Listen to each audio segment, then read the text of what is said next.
Pernahkah Bapak dan Ibu merasa hidup di masa tua justru lebih rumit dari yang dibayangkan? Sudah tidak bekerja, anak-anak sudah mandiri, tapi hati tetap gelisah dan pikiran tak pernah tenang. Banyak lansia yang mengira sumber masalahnya datang dari luar, dari anak yang sibuk, dari tubuh yang mulai lemah, atau dari keadaan ekonomi yang berubah. Padahal seringkali akar masalah itu ada di dalam diri kita sendiri, dari kebiasaan yang tak disadari, dari cara berpikir yang belum menyesuaikan usia, dan dari sikap kecil yang pelan-pelan mencuri kebahagiaan di masa tua. Tulis di kolom komentar ya. Bapak dan Ibu sekarang tinggal di daerah mana? Saya ingin tahu apakah keresahan seperti ini juga banyak dirasakan di tempat Bapak Ibu tinggal. Karena di banyak kota maupun desa, saya sering melihat hal yang sama. Lansia yang seharusnya sudah menikmati hidup justru masih tenggelam dalam keluhan, kekhawatiran, dan rasa tidak puas yang tak berujung. Padahal masa tua adalah masa untuk memanen ketenangan, bukan menambah beban pikiran. Tapi sayangnya, banyak yang tanpa sadar melakukan hal-hal kecil yang justru menjauhkan diri dari kedamaian. Misalnya, terus mengeluh soal kesehatan, menyimpan iri terhadap teman sebaya yang tampak lebih bahagia, atau merasa diri paling benar dan sulit menerima saran. Sikap-sikap ini tampak sepele, namun dampaknya bisa besar terhadap ketenangan batin. Saya pernah bertemu seorang kakek bernama Pak Wawan di sebuah taman di Yogyakarta. Beliau berkata, "Dulu saya kira kesepian saya datang karena anak-anak jarang pulang, tapi ternyata bukan itu. Saya sendiri yang menolak bahagia karena terlalu sibuk mengeluh." Kalimat sederhana itu menampar saya. Kadang tanpa sadar kita menciptakan penderitaan sendiri lewat pikiran yang tak disyukuri. Karena itu, video ini akan membahas 8 hal yang harus dijauhi oleh para lansia agar hidup tidak penuh masalah, dari kebiasaan mengeluh, keras kepala, hingga lupa menjaga diri. Kita akan bahas satu persatu dengan contoh nyata dan solusi sederhana yang bisa diterapkan di rumah. Mari kita mulai perjalanan ini, bukan untuk menyalahkan siapapun, tapi untuk belajar menjadi lansia yang tenang, dihormati dan damai dalam menjalani hari-hari. Bapak dan Ibu yang terkasih, tanpa disadari banyak orang di usia lanjut menjadikan keluhan sebagai teman sehari-hari. Aduh, lutut makin sakit. Anak-anak jarang pulang atau sudah tua begini, siapa yang peduli? Kalimat-kalimat itu terdengar wajar, tapi kalau diucapkan terus justru menjadi racun bagi hati. Keluhan tidak menyelesaikan masalah, malah menutup pintu ketenangan. Setiap kali kita mengeluh, energi dalam diri menurun, semangat pun memudar. Orang di sekitar juga perlahan menjauh bukan karena tak sayang, tapi karena lelah mendengar hal yang membuat suasana suram. Padahal, hidup di usia senja tidak harus diisi dengan rasa sedih. Mengeluh hanya menambah beban, sedangkan bersyukur justru mengangkat hati. Cobalah ubah kalimat di kepala. Bukan saya lemah, tapi alhamdulillah saya masih bisa berjalan. Bukan anak saya jarang pulang, tapi syukurlah anak saya sehat dan punya kehidupan sendiri. Dengan begitu hati menjadi lebih ringan. Tidak ada yang lebih menenangkan dari menerima hidup apa adanya. Tanpa membandingkan, tanpa menyesali masa lalu. Saya pernah bertemu Bu Marni di pengajian lingkungan. Setiap kali ditanya kabar, beliau selalu menjawab, "Alhamdulillah sehat meski badan rematik." Nada suaranya lembut tapi penuh semangat. Beliau tidak pernah mengeluh padahal hidupnya sederhana. Orang-orang pun senang dekat dengannya karena kehadirannya membawa ketenangan. Dari situ saya belajar, ternyata bukan keadaan yang membuat kita bahagia tapi cara kita melihatnya. Ketika seseorang berhenti mengeluh, ia sebenarnya sedang membuka pintu berkah.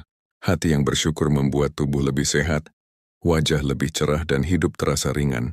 Bahkan penelitian menunjukkan, orang lanjut usia yang fokus pada hal positif cenderung memiliki tekanan darah lebih stabil dan tidur lebih nyenyak. Artinya kebahagiaan bukan soal kaya atau miskin, tapi soal bagaimana kita menata pikiran.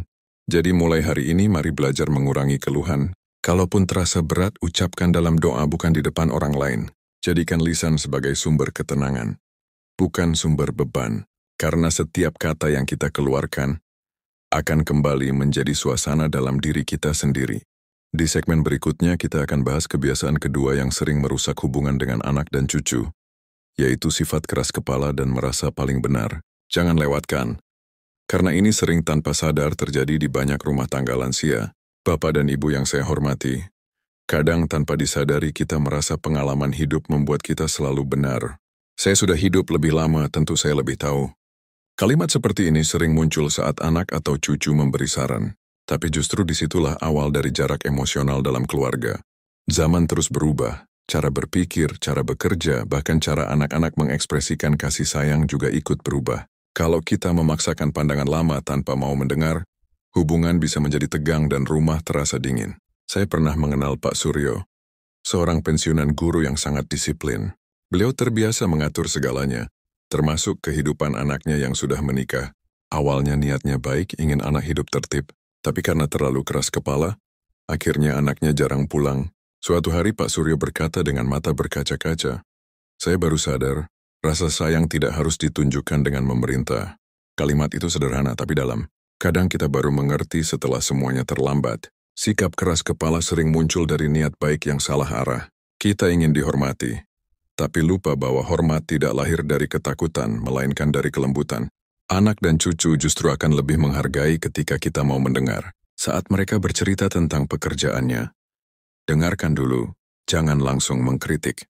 Ketika mereka punya cara berbeda dalam mengasuh cucu, beri ruang tanpa menilai. Karena setiap zaman punya tantangan dan caranya sendiri. Kelembutan bukan tanda kelemahan, justru tanda kebijaksanaan. Orang yang bijak tahu kapan berbicara dan kapan mendengarkan. Jika kita mampu menahan keinginan untuk selalu benar, maka rumah akan lebih damai. Percakapan menjadi ringan, tawa kembali terdengar, dan hubungan dengan anak serta cucu terasa hangat. Inilah kebahagiaan sederhana yang sering kita rindukan. Bukan karena harta, tapi karena hati yang saling menghormati. Jadi jauhilah sifat keras kepala. Tidak ada ruginya menjadi lebih lembut. Ketika kita mau sedikit menundukkan hati, dunia terasa lebih tenang. Anak-anak akan lebih terbuka, cucu akan lebih dekat, dan kita pun akan merasa dicintai tanpa harus memerintah. Di segmen berikutnya, kita akan bahas kesalahan ketiga yang sering membuat hubungan keluarga renggang, yaitu kebiasaan mencampuri urusan anak yang sudah dewasa. Bapak dan Ibu yang terkasih, salah satu hal yang paling sulit dilakukan orang tua di usia lanjut adalah melepaskan. Kita terbiasa mengatur anak sejak kecil, dari cara makan, berpakaian, belajar, hingga memilih pasangan hidup.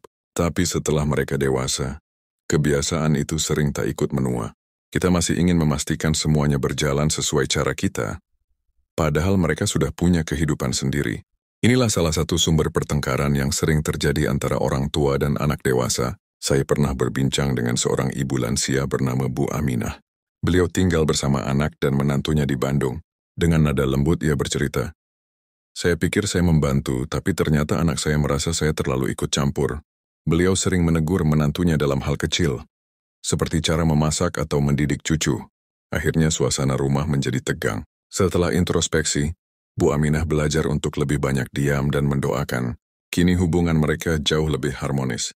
Kadang, cinta memang perlu diwujudkan dengan memberi ruang, bukan dengan mengatur. Bapak dan Ibu perlu ingat, setiap generasi memiliki cara hidupnya masing-masing. Kita tumbuh di masa di mana kesabaran dan kerja keras adalah ukuran utama. Sementara anak-anak kita hidup di zaman yang cepat dan serba digital. Cara mereka bekerja, mendidik, atau mengatur rumah mungkin berbeda. Tapi bukan berarti salah. Justru saat kita bisa menerima perbedaan itu, kita sedang menjaga kedamaian dalam keluarga. Sebagai orang tua, peran kita berubah. Dulu kita menjadi pengarah, sekarang kita menjadi penenang. Dulu kita memberi perintah, sekarang kita memberi doa. Anak yang merasa diberi kepercayaan akan lebih mudah menghormati. Mereka akan datang meminta saran tanpa merasa dihakimi. Itulah hubungan yang sehat. Bukan karena jarak fisik, tapi karena adanya saling menghargai. Jadi mulai sekarang mari belajar menahan diri. Bila anak tidak minta pendapat, cukup doakan dari jauh. Bila menantu melakukan hal yang berbeda, tersenyumlah dan biarkan mereka belajar dengan caranya. Karena cinta sejati bukan soal mengendalikan, tapi soal mempercayakan. Dengan begitu, Bapak dan Ibu akan tetap dihormati. Bukan karena kuasa, tapi karena kebijaksanaan. Di segmen berikutnya, kita akan bahas sifat lain yang sering muncul tanpa disadari, yaitu rasa iri dan kebiasaan membanding-bandingkan diri dengan orang lain. Bapak dan Ibu yang saya hormati, pernahkah terlintas rasa kecil di hati saat melihat teman sebaya tampak lebih sejahtera? Rumahnya lebih besar, anak-anaknya sukses, cucunya banyak dan perhatian. Padahal dulu kita sama-sama berjuang dari nol. Tanpa sadar, hati menjadi gelisah, muncul pertanyaan, kenapa hidup saya begini-begini saja? Rasa iri seperti ini sering muncul halus, tapi bila dibiarkan, bisa menjadi racun yang merusak ketenangan batin di usia senja. Saya pernah mendengar kisah Pak Karto, seorang pensiunan pegawai sederhana. Suatu hari, Ia datang ke reuni dan melihat teman-temannya bercerita tentang bisnis mobil baru dan liburan ke luar negeri. Dalam perjalanan pulang, Pak Karto hanya diam. Itu merasa kecil dan tak berarti. Namun beberapa hari kemudian istrinya berkata pelan, "Kita mungkin tak punya banyak, tapi lihat, kita masih sehat, masih bisa makan bersama dan anak-anak kita rukun." Kata-kata itu menampar lembut hatinya. Sejak itu, Pak Karto mulai belajar bersyukur atas hal-hal kecil. Wajahnya pun tampak lebih damai dari sebelumnya. Bapak dan Ibu, iri tidak membuat hidup lebih baik, justru membuat kita lupa bersyukur. Setiap orang punya takdir dan waktunya sendiri. Ada yang diberi kelapangan rezeki tapi diuji dengan kesehatan. Ada yang hidup sederhana, tapi hatinya tenang dan keluarganya harmonis. Kebahagiaan sejati tidak diukur dari banyaknya harta, tapi dari kemampuan kita menikmati apa yang ada. Saat hati berhenti membandingkan, barulah kita bisa benar-benar merasa cukup. Hidup di usia senja seharusnya bukan lagi ajang lomba. Ini waktu untuk menikmati hasil kerja keras selama puluhan tahun. Jika masih terus sibuk melihat milik orang lain, kita akan lupa betapa banyak karunia yang sudah kita miliki. Nafas yang masih mengalir, makanan yang cukup, tempat tinggal yang nyaman, dan keluarga yang masih peduli. Semua itu adalah kekayaan yang tidak bisa dibeli.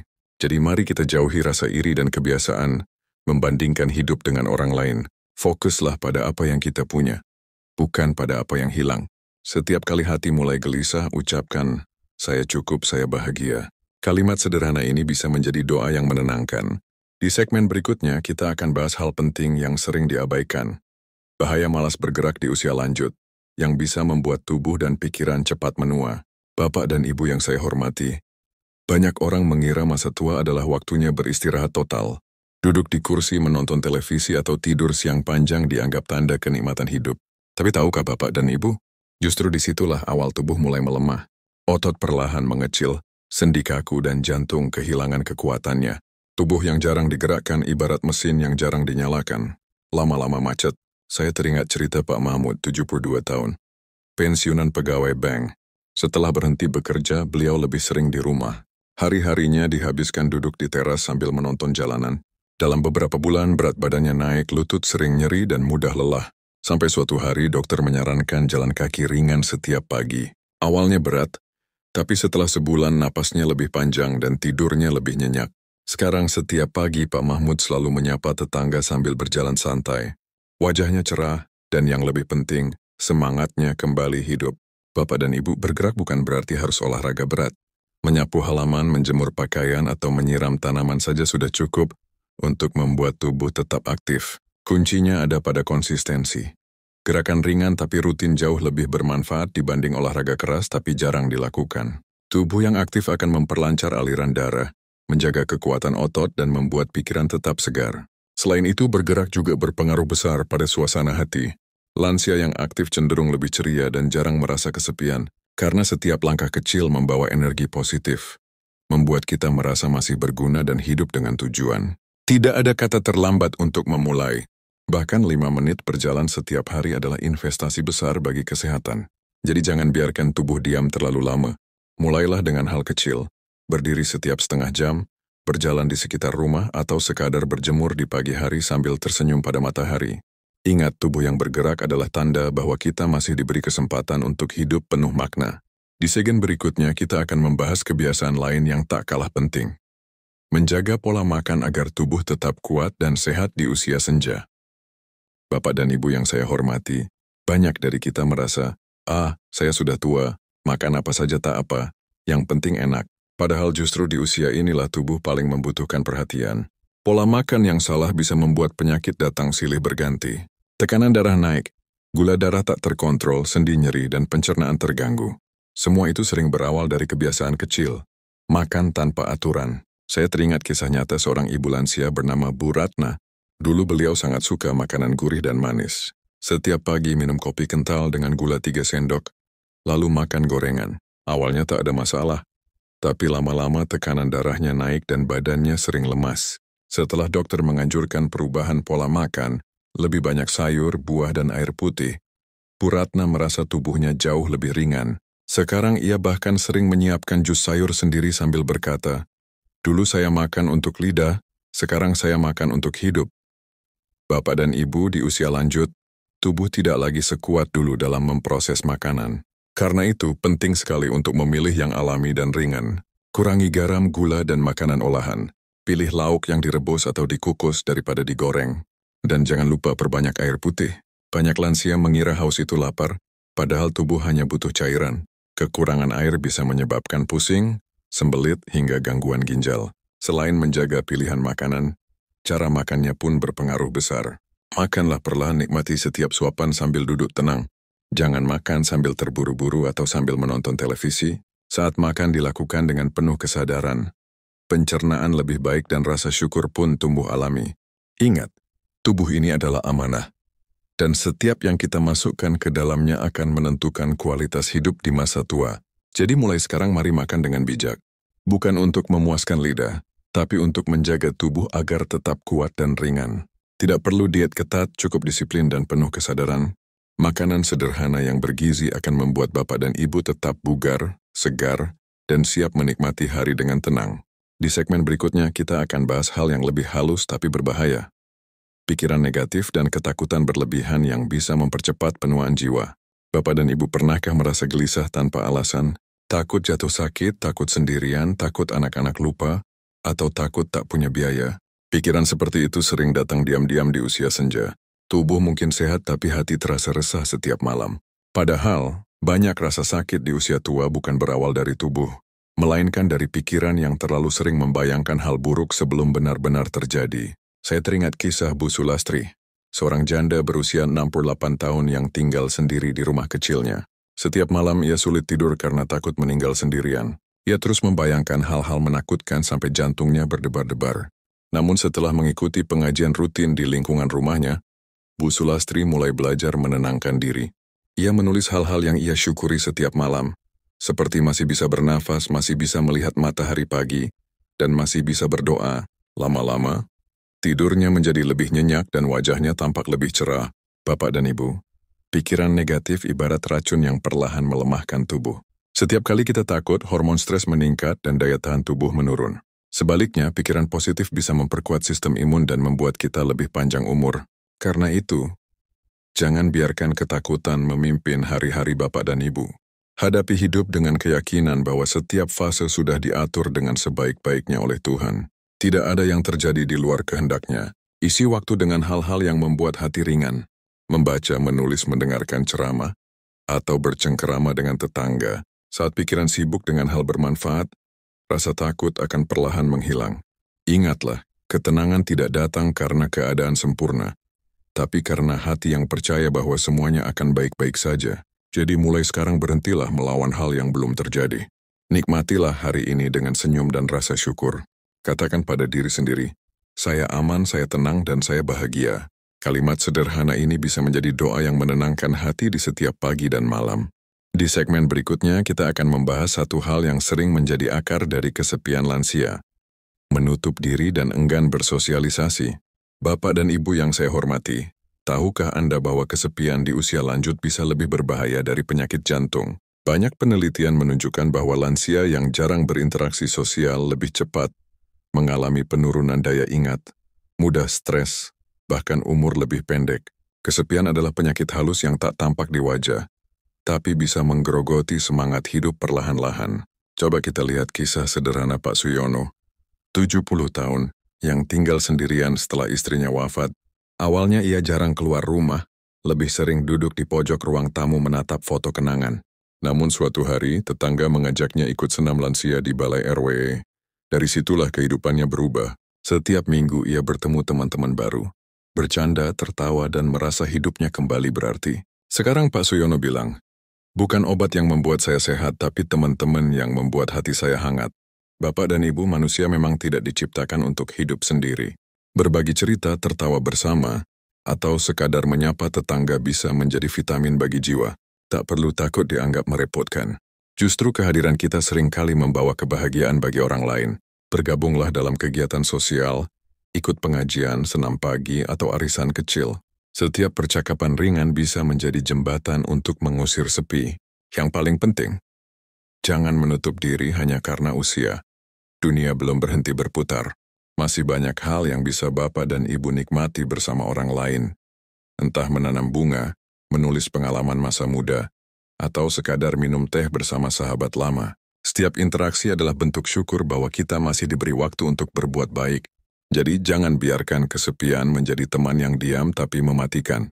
Bukalah pintu rumah, bukalah hati, dan biarkan kehangatan manusia lain masuk ke dalam hidup Bapak dan Ibu. Di segmen terakhir nanti kita akan menutup pembahasan ini dengan hal yang paling penting untuk dijauhi sekaligus dipegang erat. Mengelola keuangan dan kedamaian hati agar hidup di masa tua benar-benar damai dan bermartabat. Bapak dan Ibu yang saya hormati, di usia senja, uang bukan lagi tentang kemewahan, tapi tentang ketenangan. Namun sayangnya, banyak orang tua justru terjebak dalam kebiasaan yang diam-diam menguras tabungan, memberi tanpa perhitungan, membeli barang yang tidak perlu, atau sekadar ingin terlihat dermawan di depan orang lain. Semua itu tampak kecil, tapi bila dilakukan terus-menerus bisa membuat masa tua dipenuhi kekhawatiran. Coba kita lihat kisah Pak Dharma, 67 tahun. Sejak pensiun, beliau sering mentraktir teman, membantu cucu membeli barang mahal, dan memberi uang ke anak meski mereka sudah mapan. Niatnya baik, ingin berbagi. Tapi suatu hari ketika Pak Dharma jatuh sakit, tabungannya sudah menipis. Ia harus meminjam untuk membeli obat. Saat itu beliau baru sadar, memberi itu mulia. Tapi memberi tanpa batas bisa jadi bentuk kelalaian terhadap diri sendiri. Bapak dan Ibu, masa tua bukan saatnya membuktikan kemurahan hati dengan mengorbankan kebutuhan pribadi. Justru inilah waktu untuk hidup sederhana, menjaga kestabilan keuangan, dan memastikan diri tetap mandiri. Tak apa menolak permintaan dengan lembut. Katakan, Bapak ingin simpan sedikit untuk kebutuhan nanti. Anak-anak yang dewasa pasti akan mengerti. Mengatur uang bukan pelit. Itu tanda tanggung jawab terhadap hidup dan kesehatan sendiri. Ingatlah, kemandirian adalah martabat. Dengan perencanaan sederhana, menulis pengeluaran, menyisihkan dana darurat, dan tidak tergoda membeli hal yang tak perlu, Bapak dan Ibu bisa hidup lebih tenang. Hidup di usia lanjut bukan soal siapa yang paling kaya, tapi siapa yang paling damai hatinya. Dan akhirnya dari semua yang sudah kita bahas, jauhi keluhan, keras kepala, iri hati, malas bergerak, pola makan sembarangan, pikiran negatif, kesepian, hingga boros tak terencana. Semua itu bermuara pada satu hal, menjaga ketenangan hati. Karena masa tua yang damai bukan datang dari dunia luar, tapi dari cara kita memperlakukan diri sendiri. Terima kasih sudah menonton sampai akhir. Semoga Bapak dan Ibu selalu sehat, panjang umur, dan bahagia. Sampai jumpa di video berikutnya.